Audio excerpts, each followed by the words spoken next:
In our last article, we explored what blended learning looks like in the elementary classroom setting. Because blended learning is used a lot more in the late elementary and secondary settings, there are some kinks to be worked out. Here are some suggestions on ways to do that. All of these challenges are challenges that exist with or without blended learning, by the way. The thought of doing lessons in a different format tends to bring these issues to a head, and some teachers will use these as excuses to forget the whole idea of blended learning altogether.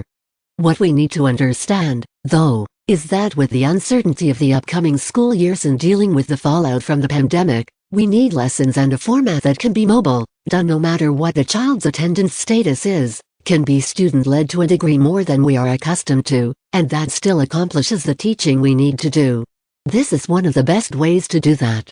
It also lends itself to dealing with the issues of keeping a safe social distance while also addressing the very serious needs we will be facing with students on wildly varying levels of learning due to the inequity of the 2019 to 2020 spring semester. Challenge 1. What to do with early finishers? There's always one, isn't there? In our previous post, we talked about using students as helpers and explaining their own thinking with others while you work with one student or another. That may be possible, although with social distancing, they may have to learn to use whiteboards and write large letters and numbers. We're confident children will always figure out a way to communicate with each other, though, but it won't take all their time. You will have to have a system in place for early finishers just as you do in any other situation. If you are using whole class video lessons, activities, and exit ticket sort of assessments where all the students are working independently for at least some of the class time, this can be done using stations or centers, in a media lab, or even at home with flipped learning. Make a series of special challenge videos with accompanying activities and exit tickets. These optional lessons will only be done by a few of your students, so they can be advanced, fun, and deep. Riddles, solving mysteries, putting together verbal, mental, and spatial puzzles, and playing math games can all be involved in these special lessons. Another incentive for doing things this way is that it will motivate your students who are on level and perhaps even below level to work hard to also get to these special fun lessons. Talk it up big. Don't be shy. Make those incentive lessons work for you.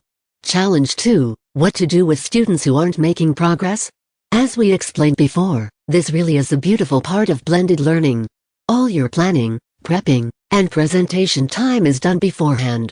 All you have to do with the students in the room is work with those who aren't making progress on their own. Reteaching, breaking down concepts into more workable pieces, and reviewing until the student gets it is basically what you're doing the entire class time. You can now create and use systems like we're using for remote learning to make data and tracking each individual student's progress much faster and more efficient, so that you can tell exactly what every individual student is learning at a glance. Can you imagine walking into an art for that student who isn't progressing and being able to say, "I've spent 20 minutes every single day for the past 26 school days working with this student on subtraction and foundational concepts, and he or she is still struggling." That student is going to get the help they need with that kind of detailed data. This is a game changer. You can't afford not to do it. Challenge 3. How do you assure this is a cognitive experience and not just a check the boxes and be done experience? Things done with children who are a bit older, who can read, and have more access to executive functioning skills, can be a tough fit for our littlest learners. Metacognition, thinking about one's own thinking, is often a stretch. So how can we assure that our students are learning and not just going through the motions? The answer to this can be found in the products we receive: activities and exit tickets, or assessments. There are only 3 steps to a blended learning lesson: view and participate in the lesson, show what you know with the activity, and assure your learning is complete with the assessment. Creating activities and assessments that complete the cycle and show learning are key. An example of this can be done with a pre-K blended lesson. The teacher creates a video of putting letters in order, alphabetizing. She demonstrates doing this with some letter pieces. She chooses 4 letters, C, D, E, and F. She uses a map, alphabet chart printed out and on cardstock, laminated or in a protective sleeve, finds the 4 letters, and places them in order in front of her. At the end of the lesson, she will say, "Okay. Can you do it? Choose these 4 letters, L, M, N," and the child chooses the letters. The child follows the teacher and they both put the letters in order.